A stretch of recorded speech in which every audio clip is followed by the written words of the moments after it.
Ceci est un livre audio autogénéré par Google. Études africaines. Collection dirigée par Denis Prienne et François Manga Akor. Dernière parution. Osvaldo Adiazo, Des fillettes esclaves à Libreville au XXe siècle, 2010. Alphonse Makengo Nkutu, Les institutions politiques de la rez-de-chaussée, de la République du Zaïre à la République démocratique du Congo, 1990 à nos jours, 2010. Pierre-François Edongontede, Ethno-anthropologie des punitions en Afrique, 2010. Alphonse Makengo Nkutu, Les institutions politiques de la rez-de-chaussée, de l'État indépendant du Congo à la République du Zaïre, 1885 à 1990, 2010.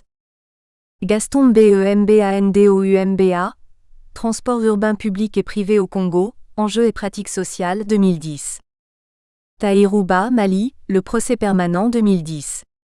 Ali Gilbert IFFONO, Résistance et survie, un peuple de Guinée face aux colonisations, Lekissia, Guinée, Libéria, Sierra Leone, 2010. Kiatezwa Lubanzadio Luykaluka, La religion Congo, ses origines égyptiennes et sa convergence avec le christianisme, 2010. Kiatezwa Lubanzadio Luykaluka, L'inefficacité de l'Église face à la sorcellerie africaine, 2010. Richard EYASU, Démocratie en Afrique francophone, une pure fiction, 2010. Ambroise VBUKASSA, Congo-Zaïre, éternel rebelle au consensus politique, 2010. Arlette Tony, Pratique juridique des financements structurés en Afrique, 2010. Ugemo UCKAGA, Les Bapunu du Gabon, Communauté culturelle d'Afrique centrale, 2010. Moïse Lida Kwasi, Témoignage sur la crise ivoirienne, de la lutte pour la démocratie à l'épreuve de la rébellion, 2010. DEDICACE. Je dédie ce travail à ma mère Mariam Diakité, décédée en 1993 en Guinée, et à mon père Daouda Sangaré, décédé en 1997 en Côte d'Ivoire. Que la terre de ces deux pays leur soit légère. Amen. Remerciements.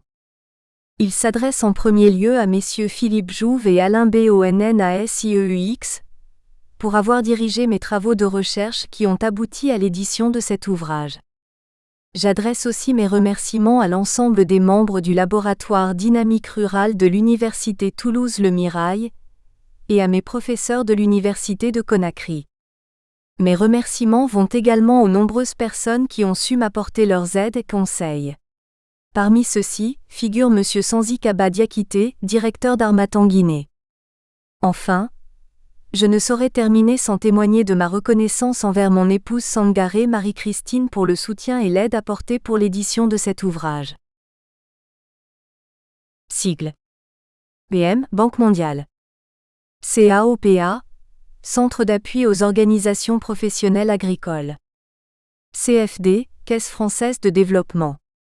CFDT, Compagnie française pour le développement des fibres textiles. CGC, Compagnie guinéenne de coton. CIDT, Compagnie ivoirienne pour le développement des textiles. CMDT, Compagnie malienne pour le développement des textiles. CRAB, Centre de recherche agronomique de Bordeaux-Cancan. CRD, Communauté rurale de développement. DAGRIS, Développement des agro-industries du Sud. Docteur, District rural. FAC, Fonds d'appui à la coopération. FED, Fonds européen de développement. FMI, Fonds monétaire international. GENIB, Groupement d'entreprises de négoce et intermédiation bancaire. GPC, Groupement des producteurs de coton. GV, Groupement villageois. IMDL, Impôt minimum de développement local. IRAG, Institut de recherche agronomique de Guinée. LPDA, Lettre de politique de développement agricole. OP, Organisation de producteurs. PACV, Projet d'appui aux communautés villageoises. PA, Programme d'ajustement structurel. PCGK, Projet coton Gaoul Koundara. PCK, Projet coton Cancan. PDRHG, Projet de développement rural de la Haute-Guinée. SAG, Société aurifère de Guinée. SGS, Société générale de surveillance. SNSA, Service national de la statistique agricole. Sofitex, Société des fibres textiles du Burkina Faso. SYCOV, Syndicat des producteurs cotonniers et vivriers du Mali. UEP, Unité d'entretien des pistes. Glossaire. Bankoudou, sol sableux ou sablo-limoneux. Berdu, sol gravillonnaire. Boué, terme indiquant la présence de plusieurs plateaux latéritiques. Coroni, le coton. Bgoutigui, chef de terre. Dougouillé-Léman, rotation des parcelles. Filac AE accent circonflexe, éleveur peul. Foroba, champ commun au niveau des familles. Foie, clairière inapte à la pratique agricole. Foudou Kourouni, mariage limité dans le temps. Kari, classe d'âge ou de circoncision. Kignédu, sol gravillonnaire à texture fine. Nagban, champ à sol sableux dépourvu de cailloux. Nako, jardin potager. Ouranjan, champ individuel. Sangban, la partie de l'exploitation agricole laissée en jachère. Sangban Koro, ancienne jachère. Sangban Koura, jeune jachère. Sénékoura, nouveaux espaces agricoles, nouveaux champs. Sinji, lait maternel, lien maternel. Saumon, anacarde. Tiekoroba, les vieux. Tiga, arachide.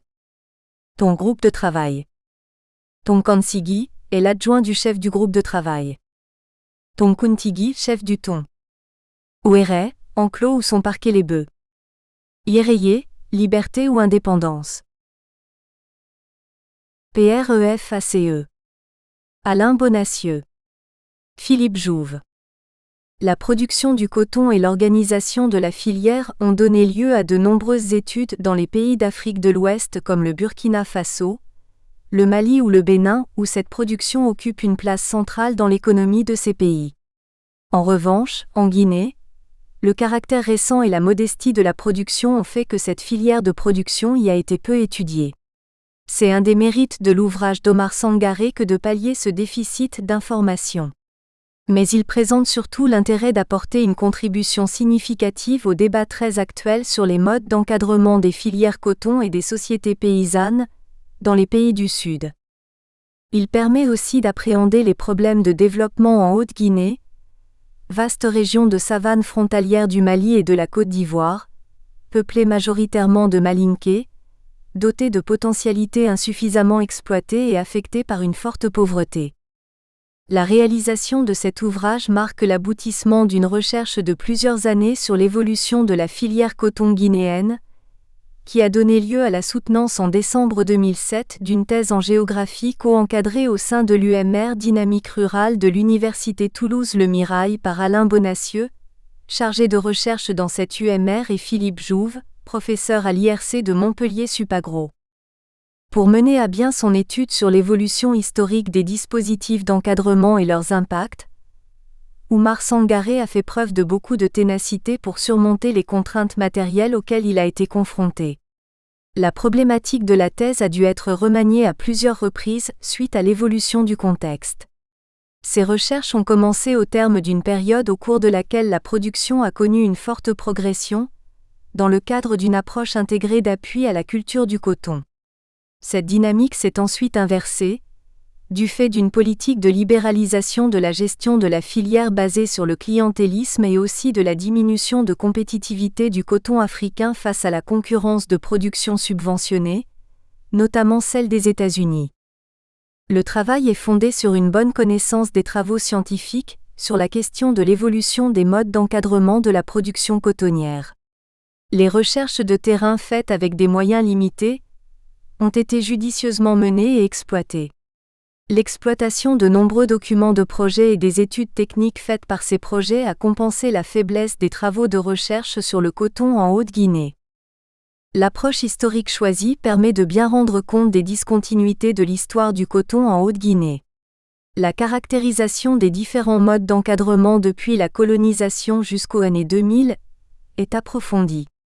Les limites des approches sectorielles et coercitives mises en œuvre sous la période coloniale et sous le régime de Sékou Touré de 1958 à 1984 sont mises en évidence. Les parties qui sont consacrées aux modalités d'encadrement sous la Deuxième République sont très étoffées.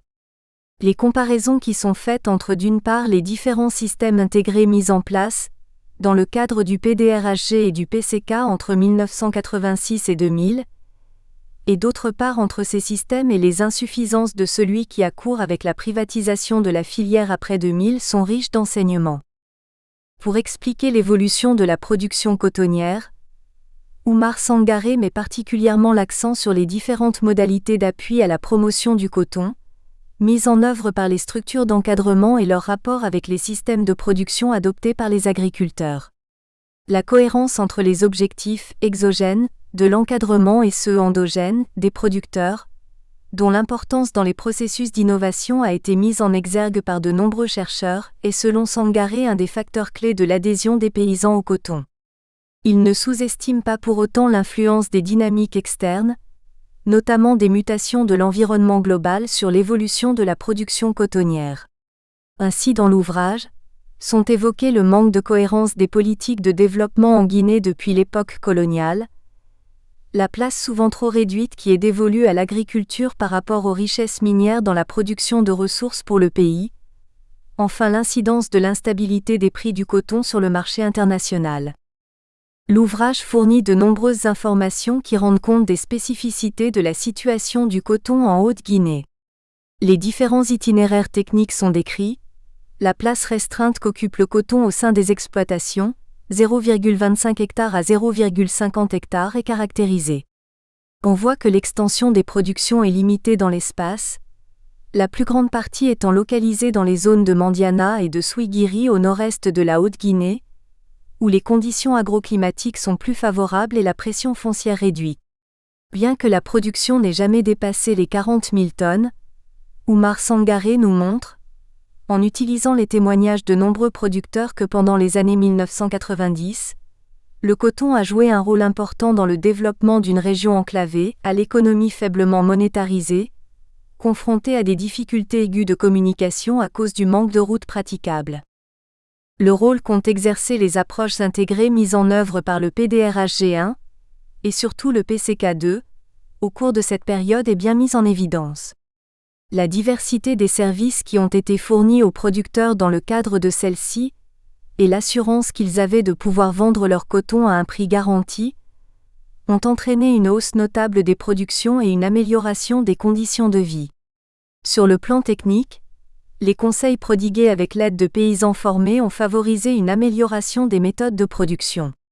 La fourniture d'équipements et d'intrants à crédit a contribué au développement de la traction attelée et à la hausse des rendements. Les intrants destinés en priorité au coton ont été aussi utilisés par les producteurs pour accroître les productions vivrières, surtout celles de maïs. Le niveau de formation des paysans au sein de la population, où le taux d'illettrisme était très élevé, a progressé avec les actions d'alphabétisation. Il y a eu un effort d'organisation, avec la mise en place d'organisations locales de production de coton. Pour les populations, c'est dans le domaine de l'aménagement du territoire que les approches intégrées ont eu les effets les plus marquants.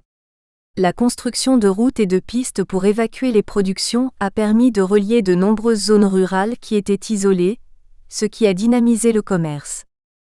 La progression des revenus qui a accompagné la hausse de la production de coton a été utilisée par les producteurs pour améliorer leur habitat, leur habillement, leurs moyens de déplacement et leur santé. Ces transformations ont contribué à rehausser l'image du paysan dans l'opinion.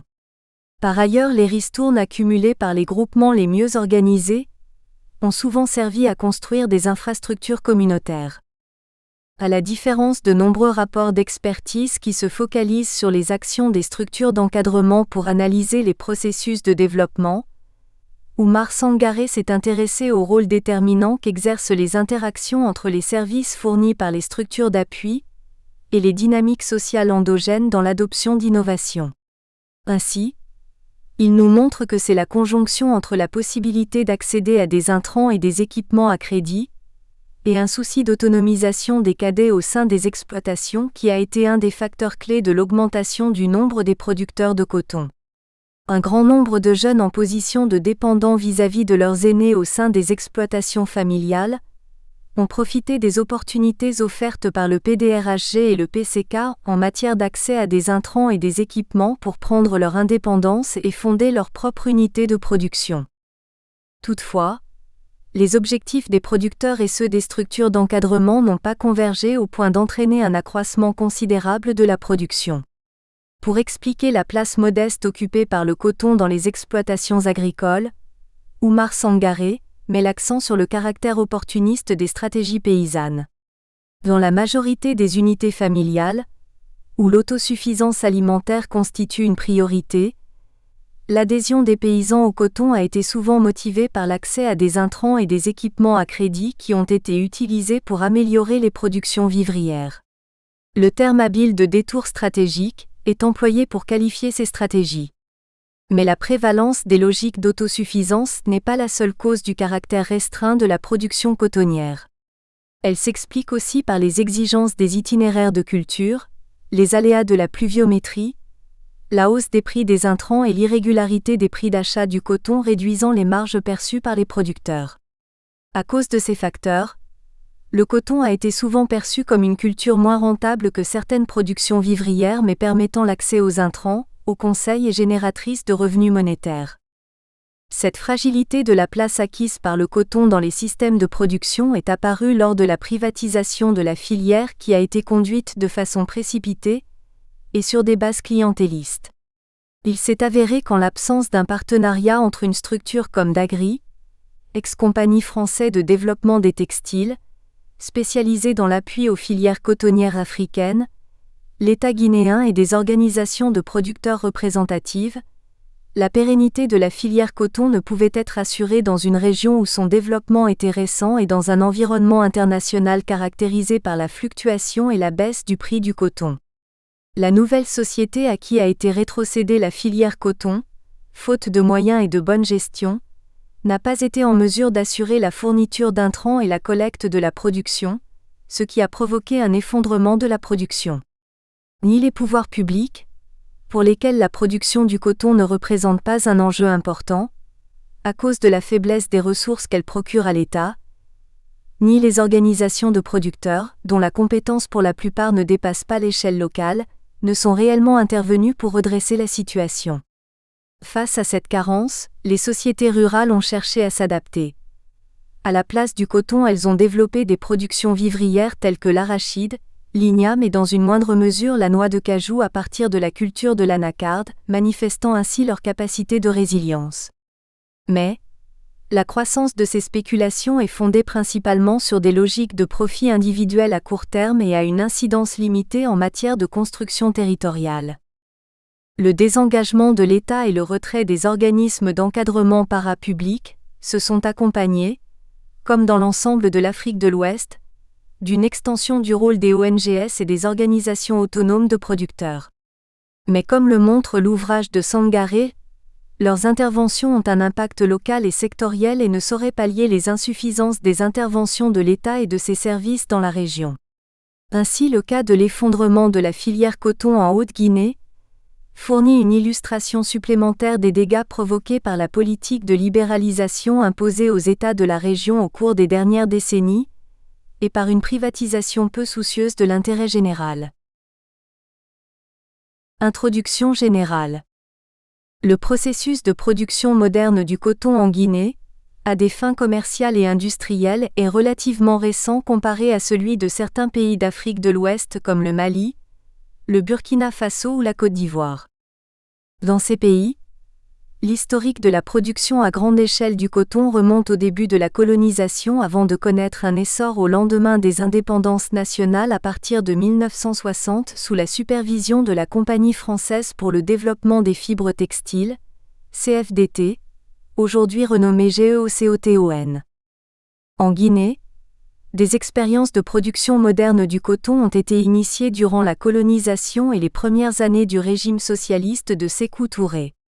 Mais, Les véritables actions en faveur de la diffusion du coton ont été initiées après la normalisation des relations politiques avec la France à partir de 1978. Le raffermissement des relations entre les deux pays s'est matérialisé en outre par le lancement au début des années 1980 d'un projet de développement cotonnier sous l'encadrement de la CFDT. En Guinée, la politique de développement cotonnier a été menée principalement en Haute-Guinée et dans une moindre mesure en Moyenne-Guinée. 1. Brève présentation géographique de la Haute-Guinée. La Haute-Guinée est l'une des 4 régions naturelles de la Guinée, voir carte ci-dessous. Elle est limitée à l'est et au nord par la République du Mali, à l'ouest par la Moyenne-Guinée et au sud par la Guinée forestière et une partie de la Sierra Leone. La région couvre une superficie de 100 à 1100 km², soit 41% du territoire guinéen. Région naturelle de la Haute-GUI, NEE. La Haute-Guinée est majoritairement peuplée par l'ethnie malinké aux côtés de qui vivent des minorités ethniques. Les Dialonké, les Peuls, les Toucouleurs, les Wassoulonké, les Lélé, les Kourankos, les Konyanké et des Kissié à la frontière avec la Guinée forestière. Cette région comptait, selon le recensement général de la population de 1996, 1 404 206 habitants avec une densité moyenne de 14 habitants au kilomètre 2. C'est la partie la moins peuplée de la Guinée. Comme au niveau des autres régions naturelles, la population est inégalement répartie. Les centres urbains concentrent 20% de la population régionale. L'essentiel de la population régionale est donc rurale avec plus de 80%. Dans les villages ou dans les villes, la population communique généralement en langue malinké. De par sa position géographique, à cheval sur les zones soudaniennes, plus sèches, à l'est et guinéennes, plus humides, au sud, la Haute-Guinée permet la pratique d'une diversité de production. Sur le plan agricole, la région permet la céréaliculture, mil, le sorgho, le riz, le maïs, la culture de tubercules, le manioc, la patate douce et l'igname, le maraîchage, oignons, aubergines, gombo, tomates, etc., et certaines cultures commerciales, arachides, NAF, le tabac, le coton, l'anacarde, les mangues et les agrumes. Ces différentes productions sont structurées grâce au fleuve Niger et ses affluents. L'élevage de bovins, d'ovins, de caprins et de volailles sont aussi pratiqués en Haute-Guinée. La région possède le 2e cheptel bovin de la Guinée après le Fouta Djallon. Il existe aussi une intégration de l'élevage dans la pratique agricole. Le cheptel bovin est utilisé dans le cadre de la culture attelée. Outre les produits du sol, la Haute-Guinée possède aussi d'importantes ressources minières d'or et de diamants. En dépit de la présence de quelques unités modernes d'extraction, ces deux productions sont majoritairement exploitées sous la forme traditionnelle, notamment l'or depuis l'époque précoloniale. Cependant, en dépit de la présence de ressources naturelles pouvant assurer de meilleures conditions de vie aux populations, la Haute-Guinée est la région la plus pauvre du pays.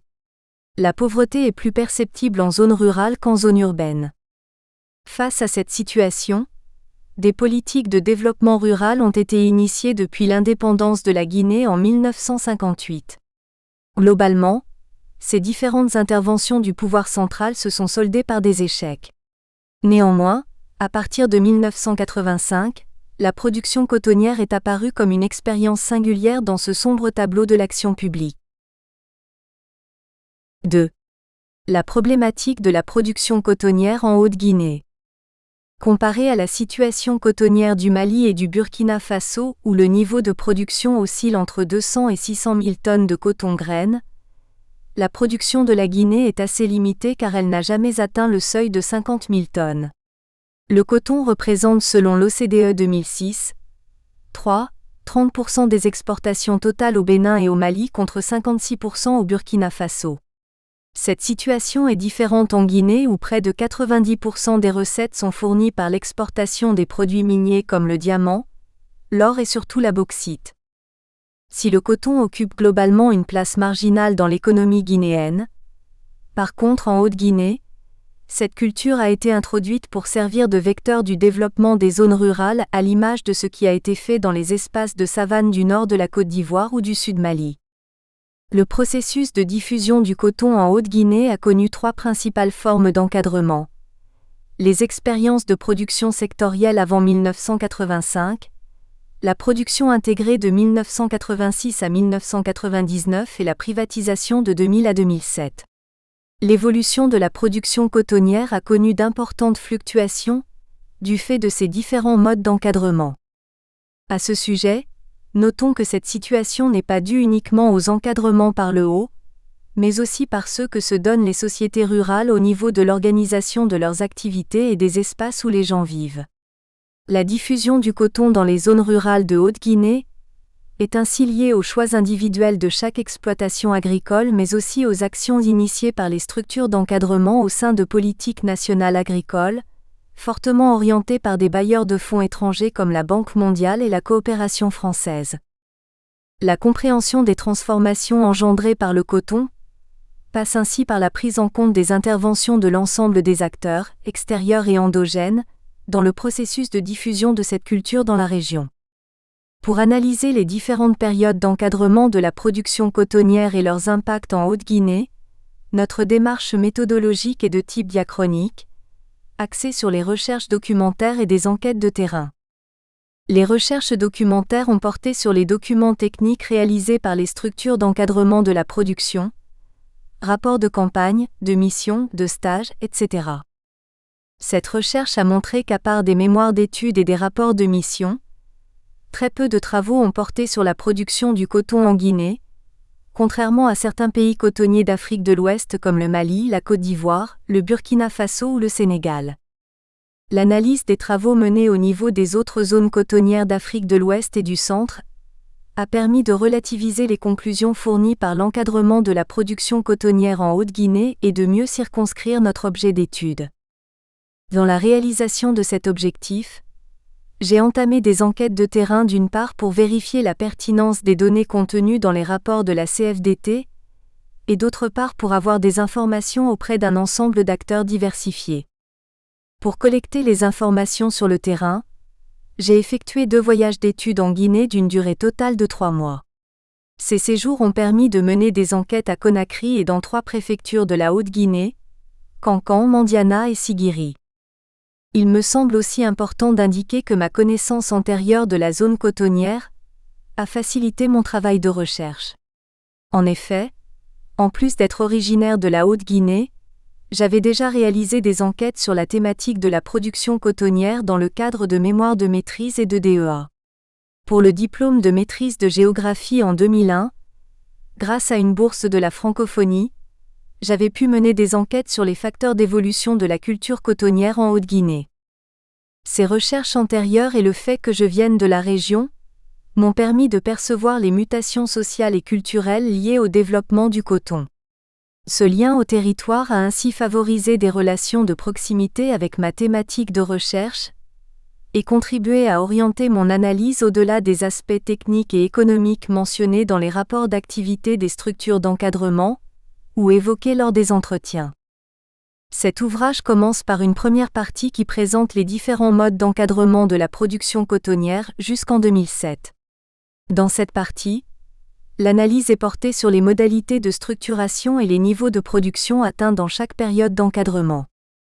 La deuxième partie présente les retombées engendrées par l'approche intégrée de la production de 1986 à 1999.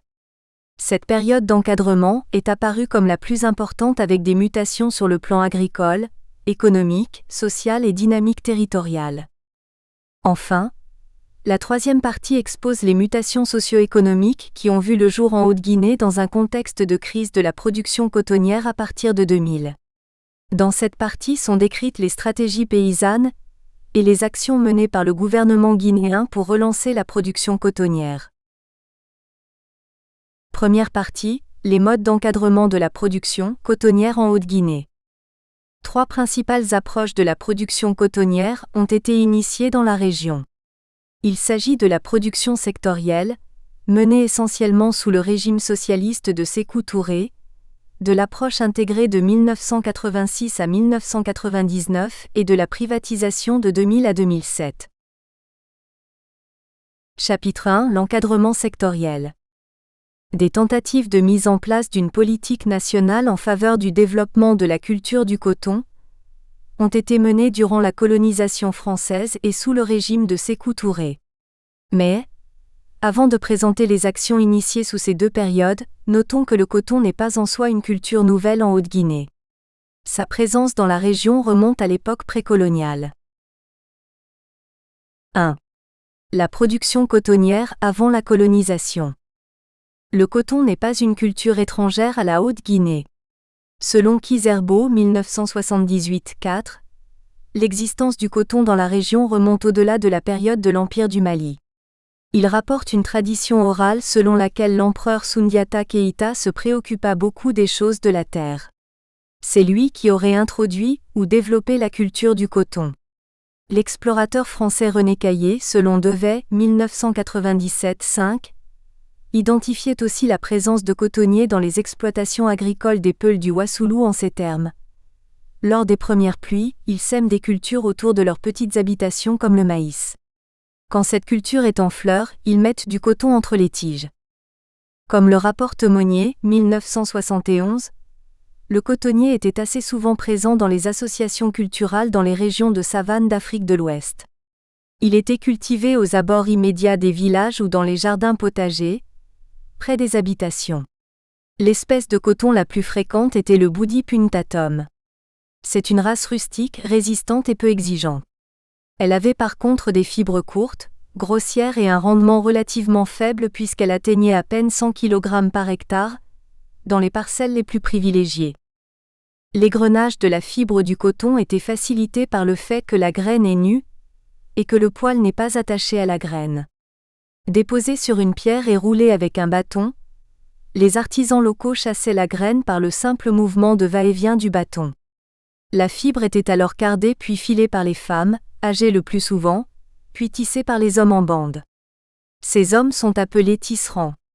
Cousus les unes aux autres, les bandes se transformaient en pagnes. Ces pagnes étaient échangées à l'état ou teints par les femmes. Les pagnes et les draps fabriqués avaient une grande renommée dans toute l'Afrique de l'Ouest selon Persson, 1975-6. En fait, malgré son faible rendement, le coton a joué un grand rôle en Haute-Guinée comme l'indique une tradition orale rapportée par Kizerbo, 1978. Du temps de l'Empire du Mali, qui incluait l'espace géographique de la Haute-Guinée actuelle, il existait un commerce florissant de coton et les usages essentiels de la production servaient à la satisfaction de besoins vestimentaires et des sacrifices rituels. Cette situation a été bouleversée par la colonisation. 2. Les expériences de production cotonnière sous la colonisation. Contrairement à des colonies comme le Mali, la Haute-Volta, actuelle Burkina Faso ou la Côte d'Ivoire, la Guinée n'a pas connu la même politique de diffusion du coton dans les zones rurales. Des expériences de production cotonnière ont été initiées en Haute-Guinée, après la chute du prix du caoutchouc en 1913. Elles ont débuté dès 1914 dans la ferme cotonnière, actuel site d'implantation de la station IRAG de Cancan-Bordeaux. Suré-Canalé, 1970-7, montre que dans le cercle de Kouroussa en 1914, 800 hectares de terres choisies ont été plantés en cotonnier sans que rien ne soit prévu pour l'égrenage et la vente. Cependant, même si les documents historiques hérités de la période coloniale témoignent de l'existence d'une production cotonnière en Haute-Guinée, par contre aucun document ne mentionne les tonnages de coton produits dans cette partie de la Guinée. L'absence de données chiffrées autour du coton pourrait s'expliquer par le caractère peu important de la pratique de cette culture. La production cotonnière de la Guinée est donc restée au stade de culture marginale durant la période coloniale. En effet, en dépit des échecs des tentatives de diffusion de la production moderne, les populations rurales ont continué à produire le coton comme dans la période précoloniale. Si certains paysans intercalaient des pieds de cotonnier entre ceux de sorgho ou entre les boutes de manioc, d'autres considéraient le coton comme un produit de cueillette de proximité. Le plus souvent, des cotonniers sauvages poussaient aux abords immédiats des villages. On les rencontrait près des cases, sur les décharges ou clairsemés dans les jardins potagers. Les faibles quantités de coton-graines récoltées alimentaient l'artisanat local. Comme dans la période précoloniale, les femmes âgées filaient le coton graine pour en extraire des rouleaux de fibres qui servaient à leur tour à confectionner des habits ou à fournir des bandes de tissu blanc pour des cérémonies de réjouissance, mariage, naissance, etc., et funéraires. Ainsi, comparé à certaines colonies comme le Mali ou le Burkina, la production du coton à des fins économiques pour le colonisateur n'a pas été faite en Haute-Guinée par la force ou la contrainte. Elle n'a pas suffisamment attiré l'attention des colonisateurs parce que dès 1930, du fait de l'importance de leurs retombées économiques, la production de bananes, de café et l'exploitation minière ont empêché le développement de la production cotonnière en Guinée. 3. La production cotonnière sous le régime de Sékou Touré de 1958 à 1984. Après l'accession de la Guinée à l'indépendance en 1958, les autorités guinéennes ont expérimenté à leur tour la production cotonnière. Mais, la politique de diffusion cotonnière a été menée sous le sceau du dirigisme étatique, autrement dit selon la doctrine socialiste du régime politique. On distingue deux principales étapes dans le processus de diffusion du coton sous le régime de Sékou Touré. La première expérience a été menée au sein du plan septennal, 1964 à 1971. Elle a été initiée selon une approche collectiviste. La seconde tentative de production cotonnière a vu le jour à partir de 1981. Contrairement à la première expérience, la seconde politique cotonnière a été orientée vers une production individuelle. 3.1 L'approche collectiviste de la production. Elle a été initiée dans le cadre du plan septennal, 1964 à 1971, à la suite de la construction du complexe textile de Sanoya à Conakry. Selon Suré Canalé, 1970, le plan prévoyait que plus du tiers de l'approvisionnement de l'usine devait être assuré par la production nationale. L'usine devait consommer 10 000 tonnes de coton graine par an. La production nationale devait atteindre 4 000 tonnes à travers la réalisation de plantations industrielles à haut rendement de coton graine grâce à l'irrigation, au suivi technique et à l'approvisionnement en intrants comme les fumures. Mais, les mesures prises dans le cadre des plans de développement n'ont pas toujours été appliquées selon les termes et le chronogramme préétabli. La politique de développement cotonnier n'a pas échappé à cette règle. En effet, au démarrage de l'usine de Sanoya en 1966, il est apparu que rien n'avait réellement été fait pour supporter la production de l'usine. La production locale traditionnelle était entièrement absorbée par l'artisanat local. Elle n'arrivait donc pas à fournir la part du pays en matières premières pour assurer le fonctionnement de l'usine. Face à cette situation, l'appareil de propagande du régime a été sollicité pour appuyer le processus de diffusion du coton. Les médias et les instances du parti à la base, PRL, ont été mobilisés pour convaincre et inciter les populations à faire du coton. Ainsi, des semences ont été distribuées dans tout le pays. Le résultat de cette politique de diffusion a été catastrophique.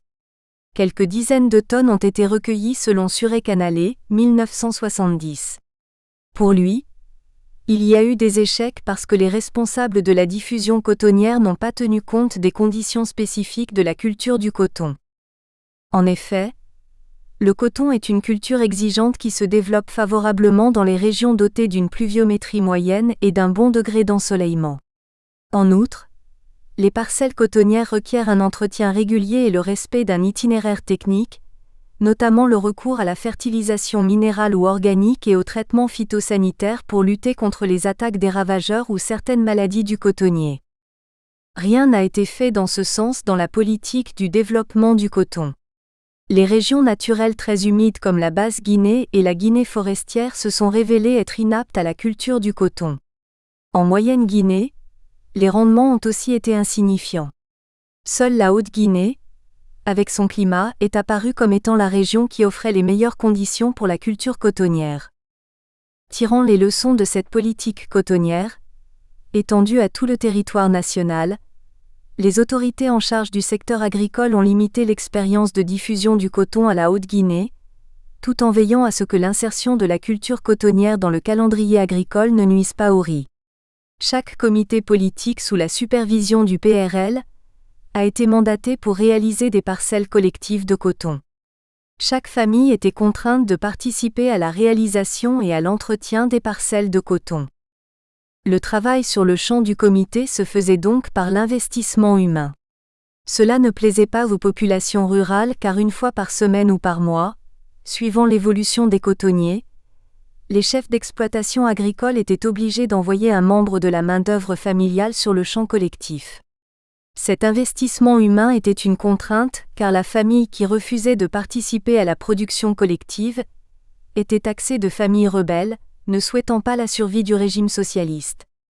À ce niveau, notons que durant la présidence de Sékou Touré, tous ceux qui ne respectaient pas les consignes officielles étaient considérés comme des opposants. Les sanctions à leur encontre pouvaient aller de la bastonnade à la peine de mort. Ainsi, de peur de subir les brimades et sanctions extrêmes du pouvoir politique, de nombreux paysans ont participé à la pratique de chants du comité sans enthousiasme. Sachant qu'ils ne bénéficieront pas des retombées de leurs investissements, les populations rurales faisaient acte de présence sur les champs des comités et gardaient leur énergie pour leurs propres exploitations agricoles. Cette situation a eu des répercussions négatives au niveau de l'évolution de la production cotonnière en Haute-Guinée. Suré Canalé, 1970, note que dans la région de Siguiri, 92 tonnes de coton-graines ont été récoltées. Le résultat a été négligeable à Kerouané. Pour la préfecture de Kankan, la production a été catastrophique parce que les traitements par insecticides n'ont pas été effectués à temps. À Kouroussa, 172 hectares de coton ont été réalisés sans que des données ne soient fournies en termes de quantité de coton-graines. En clair, malgré le recentrage de la production à la Haute-Guinée, la politique de production collectiviste menée dans le cadre du plan septennal n'a pas donné les résultats escomptés. La production nationale n'a pas pu atteindre les 4000 tonnes de coton-graines, exigées pour faire fonctionner l'usine de Sanoya. Pour parer à cette situation, le gouvernement a recouru à l'importation de la presque totalité des quantités de coton-graines, nécessaires pour la marche de l'usine textile. Cette situation change avec le raffermissement des relations politiques entre la Guinée et le France, à partir de 1980. En effet, la mort du général de Gaulle en France en 1970 amorce la normalisation 8 des rapports politiques et économiques entre la Guinée et la France. Le processus de rapprochement s'accélère avec l'arrivée de Valéry Giscard d'Estaing à la présidence française en 1974. La normalisation entre les deux pays est finalement matérialisée par la visite d'État du président Valéry. Nous espérons que vous avez apprécié cet aperçu. Pour continuer à écouter ce livre audio sur Google Play Livres, utilisez le lien dans la description de la vidéo.